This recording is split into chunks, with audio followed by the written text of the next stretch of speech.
हाँ, तो कुंज बिहारी जी, ये हाइपरटेंसिव इमरजेंसी क्या होता है और उसका ट्रीटमेंट क्या देंगे? आज हम जानेंगे हाइपरटेंसिव अर्जेंसी और हाइपरटेंसिव इमरजेंसी।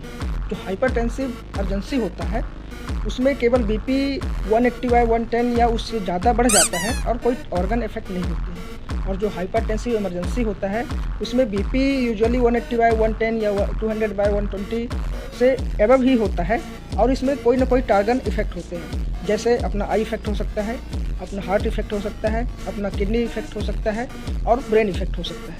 तो ये तीनों में कोई सा भी ऑर्गन टारगेट ऑर्गन इफेक्ट हो सकते हैं। जो भी ऑर्गन इफेक्ट होगा उसके अलग अलग सिम्टम्स होंगे।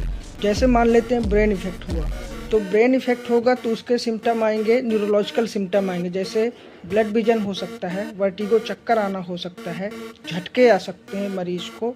और उसी तरीके से अगर हार्ट इफेक्ट होता है तो कार्डियोमेगैली हो सकता है, एमआई हो सकता है और साथ में उसका बीपी तो बढ़ा ही है और ओवरलोडेड पेशेंट हो सकता है, पडल एडिमा हो सकता है।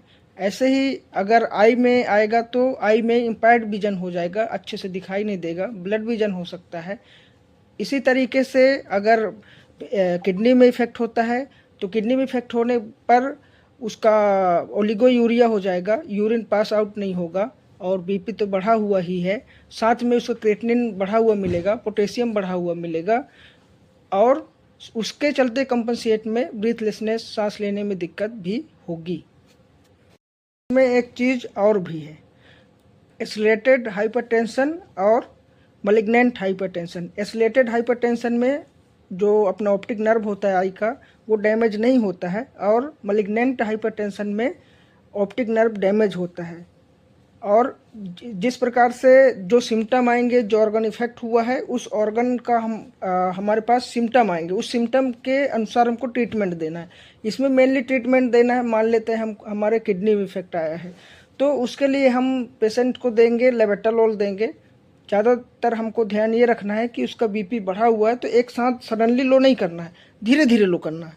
तो जैसे पेशेंट का बीपी इतना बढ़ा हुआ तो लेबेटालोल देंगे 20-20 mg थाई में या बैक में अपन आईएम दे देंगे, उसके बाद आईवी चला देंगे। और जो कि किडनी का है तो यूरिन नहीं हो रहा है तो हम वो भी दे देंगे, लेसिक्स दे देंगे, फ्रूसेमाइड दे देंगे 40 mg। फिर उसके बाद इन्फ्यूजन पंप से भी धीरे धीरे चलाते रहेंगे। उससे दो फायदा हो जाएगा, अपने प्रीलोड भी कम हो जाएगा, वेसल डायलेट हो जाएगा और बीपी धीरे धीरे धीरे सडनली लो हो जाएगा और पेशेंट रिकवर होने लग जाएगा। बाकी सिम्टोमेटिक ट्रीटमेंट दे देंगे। Thank you so much.